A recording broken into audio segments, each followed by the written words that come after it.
Coming up in this episode of the KickCast, we go off the beatr path, a way to keep your Christmas lights up all year and not look tacky. The cloud goes into space with a monkey, and a melon for your melon. So sit back and relax. It's time for the KickCast. Hey guys, it is time for another episode of the KickCast, and this is one thing that I got a lot of feedback from you guys is that you got to get Drew back on. You got to get Drew back on. So here we are. Drew, he's back on the show. We finally managed to get him back. You know, I was all super excited that last episode we could get you on, and then all your work commitments decided to get in the way. Yes, I'm a busy man, but I'm glad that everybody fed you back. I paid everybody to tell you that I needed to get back on so that then I could charge you lots of money to get me back on. Oh, you know, it would have been probably cheaper if you just paid me and then I would have brought you back on. One versus many. I'm just happy to be here. All right. So if you guys have not seen Drew before, he is a longtime friend, and anything that I do video-wise that looks good, it's all to him and, yeah, his wise tutelage and information of sources, especially for free, considering he usually charges students for it. Yeah, I do. But I'm most happy that you use tutelage. That's a great word.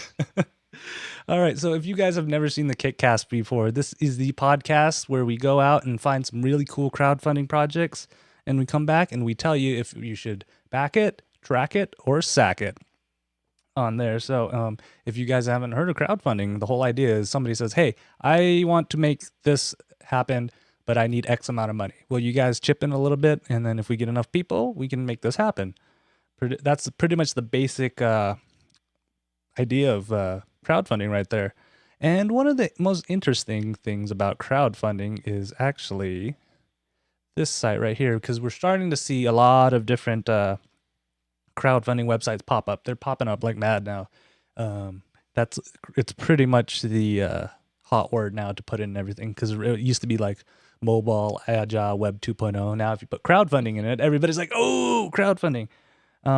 And this site's a little bit different. So before you visit this site, let me warn you that this is an 18 plus site. I didn't check this one out. I'm still youngin'. But don't worry, they were smart enough to kind of, make everything all grayed out before you can actually see anything if you accidentally went to the site.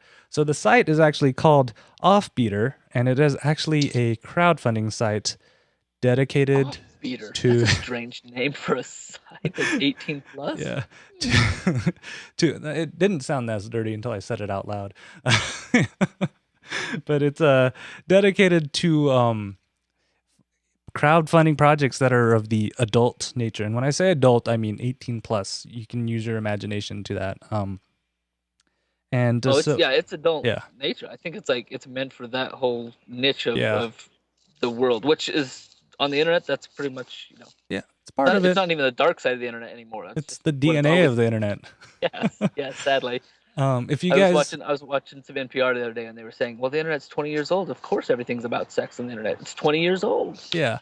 And if you guys actually saw on the stream right now, I actually have the website out, and it's on the Safe for Work version. So don't turn off the video or anything. It is on the Safe for Work where you can kind of see that they have things just with stock pictures, and you can't really see what the project creators have put up until you click the OK button.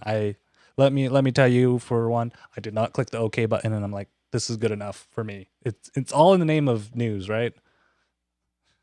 But so the hook is that it's a crowdfunding site for adult projects. But the more I read into their FAQs and their about me's, these guys truly believe in the idea of crowdfunding. And Laser Norm in the chat room just said, yeah, I'm never giving my debit/credit info to the site. Yes. But yeah, what's really cool is they actually, on their FAQ, they tell you kind of the process. And Kickstarter has a similar process where it needs to be vetted first. And the way they work is that first, when you want to start a project, it starts out as a project idea on there, where it's displayed on the site, and any registered user can either go vote for it or leave feedback on the idea. And then you have to get a minimum amount of votes for it to kind of pass and become a true project where they can start raising money and taking donations on that. And it's totally, and the number of votes is not set by the project creator. It's this standard equation straight through the site where it's you take your funding goal and divide it by $25, and that's the minimum number of votes you need. So let's say you wanted to raise $1,000, you would need 40 votes because you take 1,000 divided by 25, and that's 40 votes right there. So I think this is one thing that makes this site a lot more unique than others, and I wish some sites would actually do this. Is it gives you a kind of gives you an idea to say, hey, everybody, let's be honest, ideas are a dime a dozen out there. Now, being able to convince somebody that you can take your idea and turn it into something is totally a different game right here. So it kind of gives you the keep off those like guys who think they can just put up a project and it can be cut and they'll make globs loads of money on there.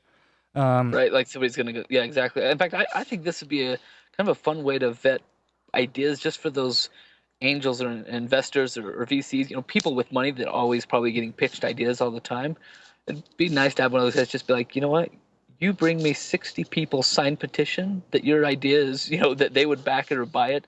You know what I mean? And I'll give you $1,000. I think they're onto something with the votes and with kind of making sure that everybody's at least got some following before they start in. I like that. Yeah, and then if you actually even dig deeper in their FAQ, they have this one question that it really hit home with me and was resounding for me. And if you're gonna if for people who want to kind of start a crowdfunding project, keep this in mind. So the question is, why does Offbeater screen projects? And they put it on, the main reason why we screen projects is we want to filter out serious project creators from people who just have ideas.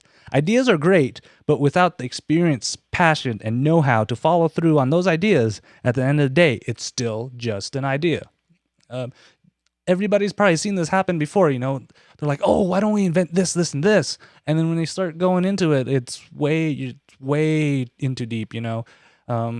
You probably see this a lot. Not willing to put it in or see it through to the end. People just really, I mean, it's quick to fall out on some ideas. So yeah, that makes sense. So, because you probably see that a lot with your students, right, Drew? Where they're like, "Oh, I want to do this, this, and this," and then you come out, well, we got a plan, and you know, exactly. When I start laying it down and saying, if you want to get it to that point, here's how it's going to have to happen, and I give them these ideas of like stepping stones to get there, and yeah, it quickly does. There's many of them that just kind of go, whoa. You mean I have to work that hard to make it look like what I want in my head? And I'm like, yeah, I've been doing this for 15, 20 years.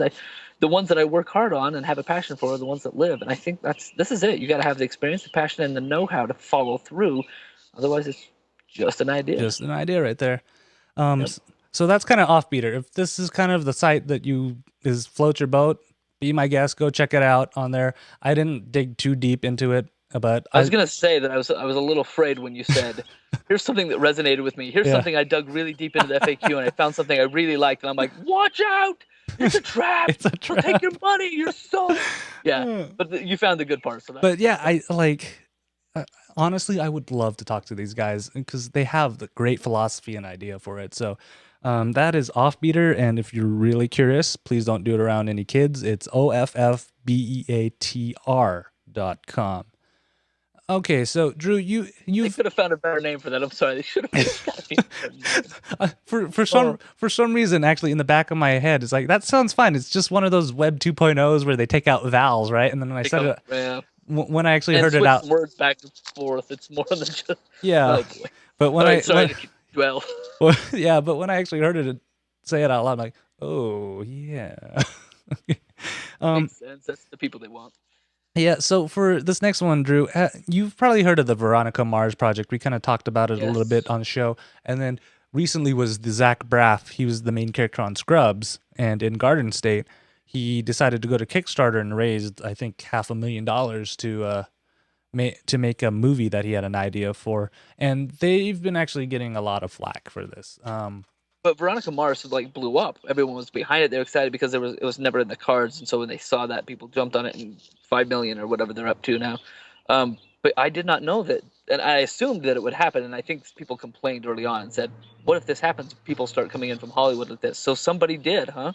Yeah. So well, the Zach Braff thing, and this discussion came up is like, should these well-known people, artists, Hollywood producers, and what come to Kickstarter to try and make their projects come true. Like they already have the funding mechanism for it through the traditional means. Why are they coming here and kind of pushing away these little guys, or taking the attention away from these little guys who need it a lot more than that?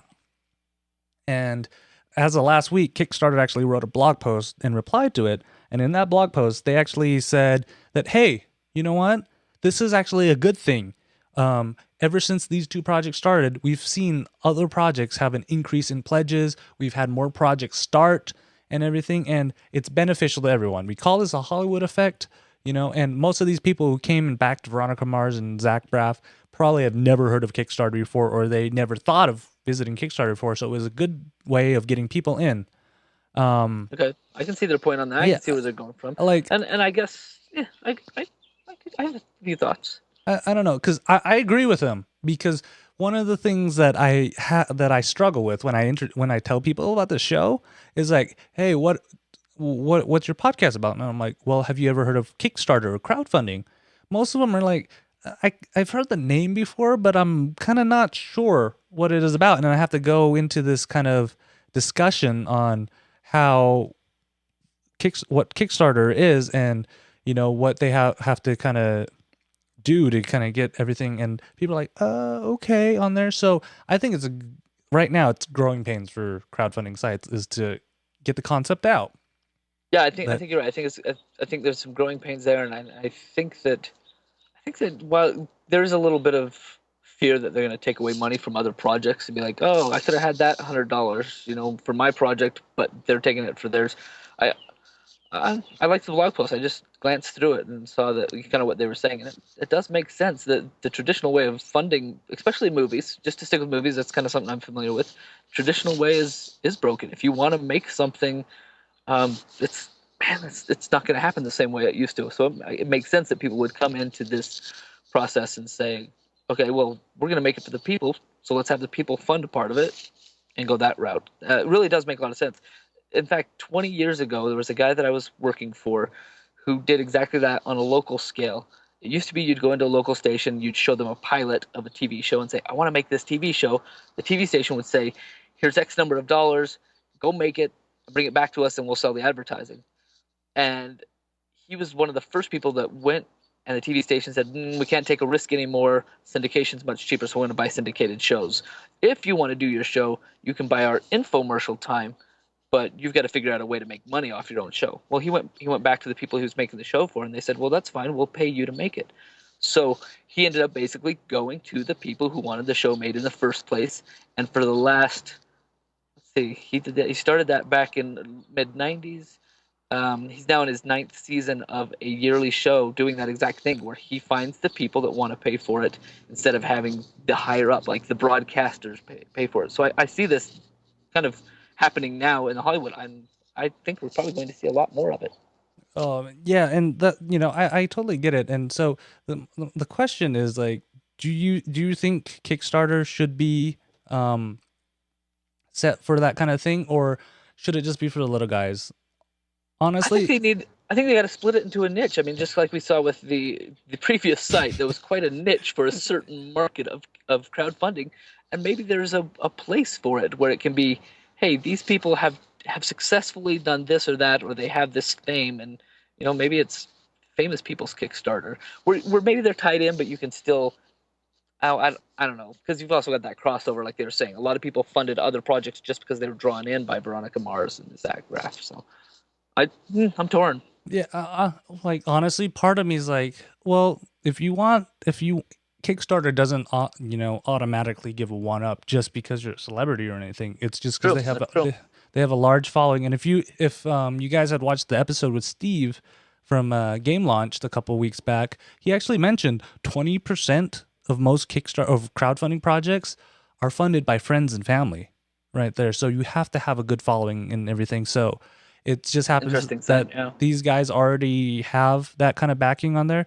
And I just think it makes a lot of these projects like, hey, if you want to compete with the likes of Zach Braff and stuff, you have the chance, but you need to step it up to the next level. You need to make sure your video is as entertaining as is, your product idea is well tuned and ready to go. It's packaged, ready to go, because this is your marketing opportunity right there. Because I gotta admit, majority of the Kickstarter videos and projects I see, I I wish I could get a little bit more from them than what I've been getting, because sometimes they won't provide enough information, or I want to hit my head against the wall when I'm watching the video because they don't get to the point Right, on, right. on there. So that's kind of my kind of take on this whole subject. I know I'm probably in the minority of this because everybody's like, "Oh, Kickstarter's selling out to the man" and all that kind of stuff, but I don't believe it. I think we'll see a lot more of it, but I think you're right. I don't think that it's selling out. I think that in the end it will be beneficial for everybody. Hmm. All right, so let's go into our first project then, shall we? Yeah, On here, let's dive and right in. We've got some winners today. we got some awesome. And then it was tough too. Like there were some projects that I had to cut that I I like. was gonna say, can I throw out one of the cut ones real quick because it's so good. Yeah, This is go one of the ahead. ones that I banged my head when I was watching the video. It was a project called the Privy Potty. Somebody out there figured that they had a need to create a strip of paper that you stick on the inside of your toilet stall. Like if you're going to the bathroom in a public place, this person felt like they needed to create and invent a like a piece of paper that you stick in the crack so that nobody peeks at you. Really? Hey, And she had like $50 backing her, but still, it was like it just was. They didn't put enough time into it. There wasn't. It was kind of an ill-conceived idea, but it just made me laugh that somebody wanted to make this. Oh, I know. I'm going to carry this piece of paper with me, and when I sit down to go do my business, I'm going to block up this section at eye level because it was like a 10-inch strip. It just anyway. Go look it up. It's hilarious. Privy Potty. yeah. Hey, at least it was flushable. It was flexible. They had at least gone through That's the like the main point of they're like, oh, version. it's flushable. Yeah. And the video was horrible on that one. Yeah. Okay, let's get into our first project. All right. So our first project is you have a house, Drew. I have a I house, do. and during Christmas time, it's always the thing I hate doing it is putting up the Christmas lights. You got to get the ladder I've lived out. here Got to 2 years. I have never done it. I've never done lights. Yeah, I stopped doing it. I'm to the point where I just want to set a couple lights out, or lights out that has an arrow pointing to my neighbors because they're huge Christmas things, and just say same here. Same. But here is the light slide. So the light slide is a way to hang your Christmas lights once and then hide them when you need them. Kind of like I think this is the Christmas lights version of just stuffing things under your bed until you need them later. Yes, that's right. Good way to put it. And it's a clip that you attach to the backside of your roof eaves, and then there's a sliding mechanism on there that you can actually slide up and down. So that's how you hide the lights and everything. And that's how you display the Christmas lights on here. But they're showing that horizontally on the side, at least in the video. I don't know if you want to scroll down. You can Yeah, see let me the actual see if I can eaves, like see the that. awnings, and that's what got me. And I'm sure you're going to get into that. But Yes. it's like stuffing things under your bed because when it's all said and done, their idea is that Yeah. you take this slider. So And you this tuck it back up. this is pretty much how it looks right here. I can't find a big picture of it. Why wouldn't you put a big picture of it somewhere? So you attach it vertically, and then you can see in this picture right here, the lights are in the actual backside of the eaves. And then what you can do is actually slide them up and down depending on the season. And on paper it seems like a really, really good idea because I like the look of the house when they're tucked up underneath the eaves, and it's just kind of like this glowing faint edge of the house. I like that look, honestly. yeah, it's kind of like hang once, don't worry about it later. I have an issue about this. My house, I don't have eaves like that. Drew, do you have eaves like that? I don't have eaves like that.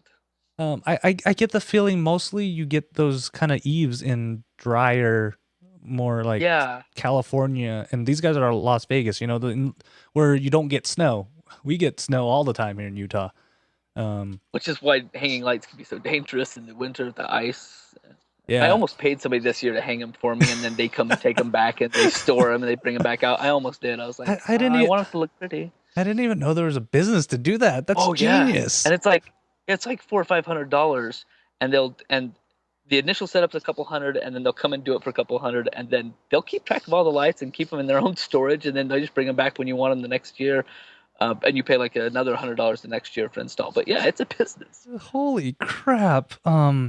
But It's like the neighborhood kid mowing your lawn. Hey, come hang Yeah. my lights. yeah, so and then that was one thing that kind of went against it, and then I looked at the price. They're about $50 for 8 of them on there, and they say that's enough to cover the front of a house. I don't think that's going to be enough to cover the front of my house. Uh, no, I was just looking at even that one of their pictures. They've got like this nice triangle size, and I bet you're gonna need at least two on the sides, one in the middle. Yeah, that's Yeah, that's a little bit because you can for $10 you can get the normal clips and hang all and get 100 clips on there. So $10 for 100 is a lot better.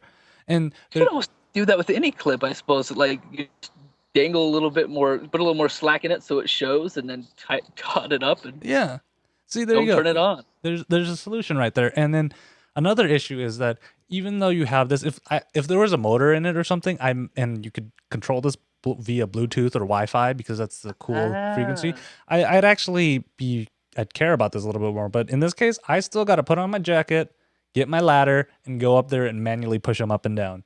And it's like Twist, pull, twist. Yeah. it's like, well, if I'm already up there, might as well just use the clips. It's cheaper, and I'm already up there. I think the only thing that I thought, wow, it would be nice to not have to worry about tangled up cords, like tangled up lights. That would be nice because they'd already be like spread out, ready to go. But yeah, you're still gonna get up and down. You're still gonna be twisting and putting them up. So yeah, it's like so. As much as it seems like a good idea, I'd have to say sack on this one. I'm gonna sack your sack. Yep. I just don't see it being feasible. And maybe it's perfect for the certain cities, certain climates, but it's not for us. Our houses don't work that way. Yeah. All right. So our next project, we haven't had one of these projects while. It's a Utah project, and it's the Space Monkey. So let everybody know what the Space Monkey is, Drew. Space Monkey's been around. I heard about it months and months ago, and somebody was telling me, "Hey, look into this. When it hits Kickstarter, jump on it. They're going to offer this and this." But basically, it's as they say, more space, less moolah. Complete cloud storage subscription service, one little device. Space Monkey. The concept here is kind of a cross between cloud storage, your iCloud, Dropbox, Box, and all those types of things, but also with a peer-to-peer Napster torrent type of mixture. So essentially what they've got going on here is that for your service, you can get, I better be honest on the numbers here, but basically I know you get 1 terabyte for about $10 a month. Right now I'm paying $10 a month on my Pro Dropbox account, and I get 100 gigs. And in the video world and all my retarded stuff I put on my Dropbox, I'm not really all that close to using 100 gigs. I'm using it pretty sparingly, but I'm paying $10 a month for 100 gigs. I can get 10 times the space for the same amount of money and get it faster. So here's the idea: you get a device that has 2 terabytes in it. 1 terabyte is yours that you get to put all your stuff on and pack it full of whatever video. Audio, clips. For me, I would definitely put a lot of production elements on there, and it sits on your own home network, and that terabyte's yours, and you can access that from any computer anywhere, just like Dropbox or Box. I know they're developing the app right now, but you could go in and click a piece and just be like, okay, I need that on this desktop now, or go to another office, I need that piece on this desktop, and you can pin them to your different desktops, just like with what do they call it in Dropbox now? Like you can sync certain favorites folders or whatever, or the selective syncing on there. Selective sync. Yep, exactly. So here's where they kind of stepped out, and I'm really excited to see this happen. The other terabyte of that 2 terabyte drive, the other terabyte is used for bits of storage of other people's stuff. So, say I have a file and it's maybe an audio file I might use for editing, or maybe it's some homework for students, assignment pages or something. What happens is I have it on my drive. I have full access to it. But in order to store it across these different devices, all the other devices out there have bits and pieces of this file, just like a torrent, peer-to-peer. And so if I ever need to pull that backup in, or if my device is ever offline and I need to kind of reassemble and still get access to that piece, it's all distributed. Unlike Dropbox and Box and all those others that have kind of, as I understand it, a kind of a central storage area, central storage facility, this one is distributed across all the users. And so that arises questions of like, well, is it encrypted? Is it going to be safe? What if I put my bank account information on my Space Monkey? I don't want it to be available to some hacker that can like pull that piece off. And they do a good job of answering that. I won't get into it, but they do a great job of answering that in the Kickstarter page and explaining why you shouldn't be worried about encrypted data. But you think about it, that's why they can do it for $10 a month for terabyte is because they don't have to have all the power, all the redundancy, all the backup, all the AC, all the just everything you need for a data center. They don't have to have that facility. They don't have that overhead. All of it's distributed across, on the ground. It's like the cloud on the ground, I guess. Yeah, Anyway, you follow? yeah, I love it because if you Google and Facebook, they've literally have teams developing different methods of keeping servers cool and making them energy efficient.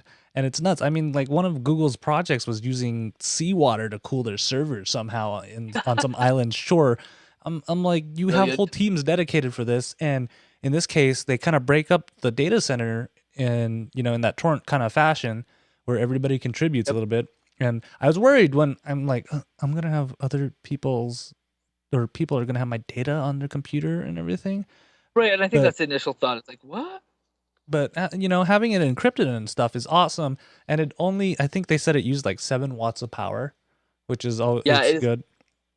pretty smart that way. And you think about hackers in general, they're probably going to have an easier time just guessing somebody's password for their account than they would trying to break into their half of the encrypted stuff that's only pieces and piecemeal stuff. So yeah, I'm not worried about that anymore, but I'm really excited about the possibilities of having Yeah, that much space. and then I love it. My only problem is like most of my video stuff is already almost at a terabyte, so I'm wondering maybe they said they're going to expand it later, but part of me is like, what? Use this for all your off beatr Yeah. projects.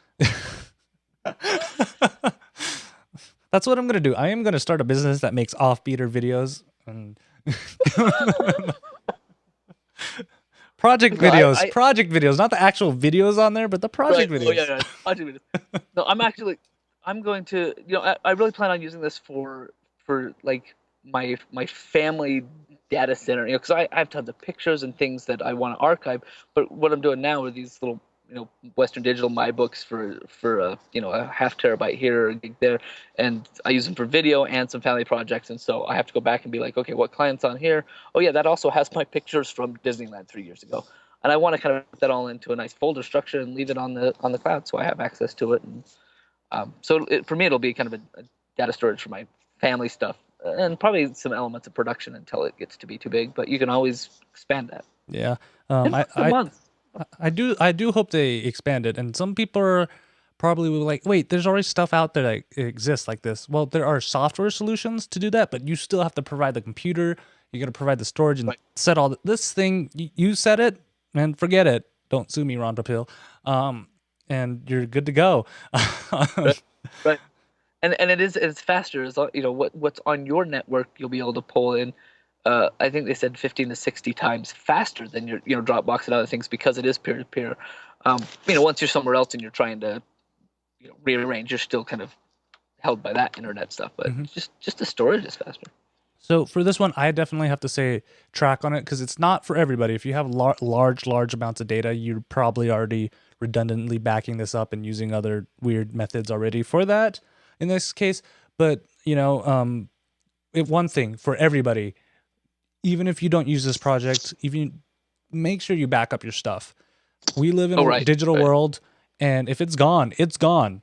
You don't want to pay hundreds to thousands of dollars to recover your data.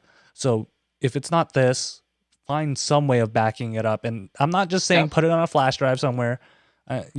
Make sure you have a copy off location somewhere, another copy that's not on your computer, and just keep your data safe because once you lose it, you lose it.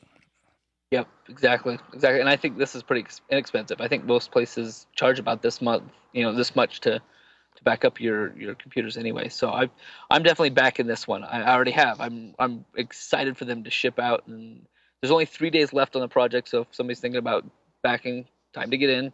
There'll probably be a wait line. I'm assuming to get into the Space Monkey party. Mm-hmm.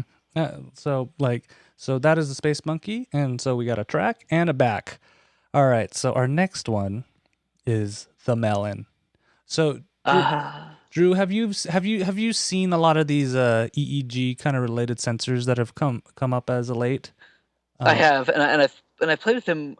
Was it this year or last year at CES? They had some. You try and move the ball through a certain, head control stuff, and still I'm trying to figure it out. Like it doesn't. I don't know. It just doesn't mesh with me. The idea that you can read what not read, but at least brainwaves. I guess I'm just not.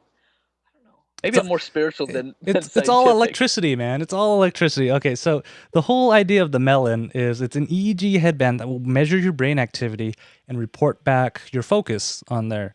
And it uses the same neural sky chip. So most of these headband things use a neural sky chip. The most famous one right now is those Nico Mimi cat ears. So you wear the Yes, cat okay. ears and they kind of move back and forth on there. So that's kind of that's almost standard these days. Like if you don't have that in your system, you probably don't have a really good system going. But what makes this difference is not the hardware. To be honest with you, what makes it different is the app and what it does to interpret the data on there. So what it does is you enter your tags in, so you kind of tell what you're doing. So maybe I'm listening to some classical music here. It's nice and temperate where I am, 70 degrees, my comfort zone, and I'm relaxing on there.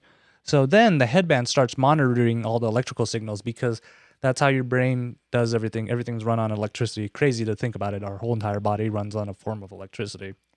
Yeah. And it can actually detect all that, and then it starts learning more about your focus and your brainwave activities on there. And then once it learns enough information and it notices that your focus is dipping a little bit and stuff, it sometimes will even give you customized recommendations. Like the screen on the app will like turn red and stuff and says maybe you should take a 5 deep breaths or something to try and get you back into your focus zone, because we've all been in that zone. I call it the zone, when you're like, all right, I'm getting stuff done, crunching through and everything, and that's when your focus is the greatest point. And I love this idea, to be honest with you. Probably because I'm from a scientific kind of training where the more data you get, the better you can interpret things. So I love this because we're even seeing it a lot in the consumer market, because it's Laser Norm in the chat room just said it's a mood ring for geeks. Okay, maybe it is. But it's so cool where you're reading your brain. We're pretending to. That's what I'm at. Like I can't decide if it really is legit because I've never had like the cat ears do what I think they're supposed to be doing. I mean, yeah, I'm there where it's like, is it just faking me out? Be like, oh, we think you're at 7.5 focus today. I don't know. Maybe you trust it more than I do. I trust it a little more, but then again, I am the type of person who's like, oh, I can download my brain into Google. Hook me up. On there. So I love it, and that way you get this whole baseline of things, and it's almost like those fitness trackers taken to a Yes, mental level. Where like, all right, so this definitely stresses me out, so I probably should do less of it. And listening to angry screamo music doesn't help my focus, so I probably should not listen to that when I'm trying to get things going. And I think it really has things, but I'm kind of worried about this too, because what happens if I put it on and I'm like doing something like the KickCast and it's just flat? Like, ooh. right. I think that'd be my problem as well. It'd be like, wait, but I feel focused, but maybe I'm really not. I guess maybe that would be the benefit of it, is because I feel like some of those things you make those decisions. Like I know that listening to a certain type of music distracts me. I know that sitting in front of my computer, period, if I have tabs open in a browser, I get distracted. I have to turn those off and close it so I can edit. So some of that I know, but but the benefit of this Melon is to fine tune it. Find not just what type of music, but what time of day that I can focus better, what type of projects I can really get into, and how to train myself. And part of that probably just comes from the world of gadgetries that I've sucked myself I into. don't I don't know, Drew. I can't see you as the type of person that can't focus. Honestly, I am that guy that's like, oh, I am ready. Squirrel. What? Oop, Oh, what? yeah, I can't do Yeah. it. I'm so everywhere. Oh man, but to me, I have to say back on this because it's actually relatively inexpensive. I think it's about $100. Most of the other sensors are for $100, and one just moves your ears, and another one moves a tail that you're wearing. So I mean, this gives you a lot more. That's true. Yeah, I think they're all gone now, but they were at $79 to back and get one. So yeah, they're up to 99, and that seems pretty good. And I believe the SDK will be available and some other stuff. I mean, that's pretty cool for geek world. It's fully hackable. Maybe I'll like have it hook up to my Pebble somehow and make them talk and make it like vibrate when I'm like not focusing or something. Or we could probably like get it and put it on like an iPad or a smartphone behind me, and then I'll wear it when I'm doing the show, and you can tell when I'm not focusing because the light will go That off. would be hilarious. That would be hilarious to follow where that was going. I gotta say, I really liked the design. And you probably already showed the page, but I really liked the colors and the gradients and just the UI of it looked really cool. I gotta tell you, I liked all of that. I think it's really well designed on there. And their video is actually really good, as we see a lot of crappy videos. This one was nice. It was to the point, and it was fun to see it kind of happen. Yeah, it always. Yeah, I like these right here. I see it now. Yeah, you've got all the pretty pictures, and it just feels, I don't know, Apple-esque or Nest-esque. Yeah, so that makes sense. everybody. I dig it. For me, totally I'm a track on this one. I'll watch it for a few days, especially where it's at it's at that halfway point. It may and it's got a month to go. It looks like it's on track to get backed. I like the idea. This for me is a track, and I think that probably down the road, if it shows up in the Apple Store and I have an extra $100, I might jump on it. Would you get this over the hue lights that Philips has out right now? Oh man, it would come down to how many lights are there. Like I would rather have one Melon at $100 than one light at $100. If I'm gonna get lights, I want to have 4 or 5 that I could do something with. And I do love that idea. There. All right, so that is the Melon, and that's actually all the projects we have. So if you guys, don't agree with something that we said, especially about that Veronica Mars and celebrities doing Kickstarter, I know it's a heated discussion. Let us. I'd love to hear that. I'd love to hear our feedback.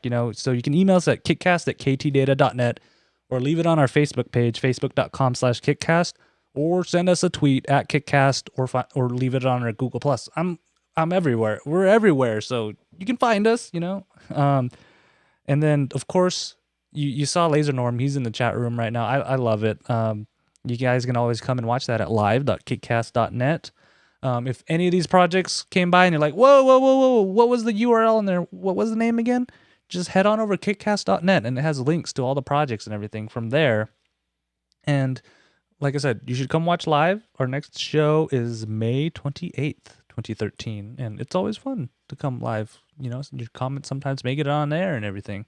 And, you miss all the pre and post show stuff and all the craziness that happens. Right. There. That's the fun stuff. Is before you even start the show and we're chatting about nothing. That's what's fun.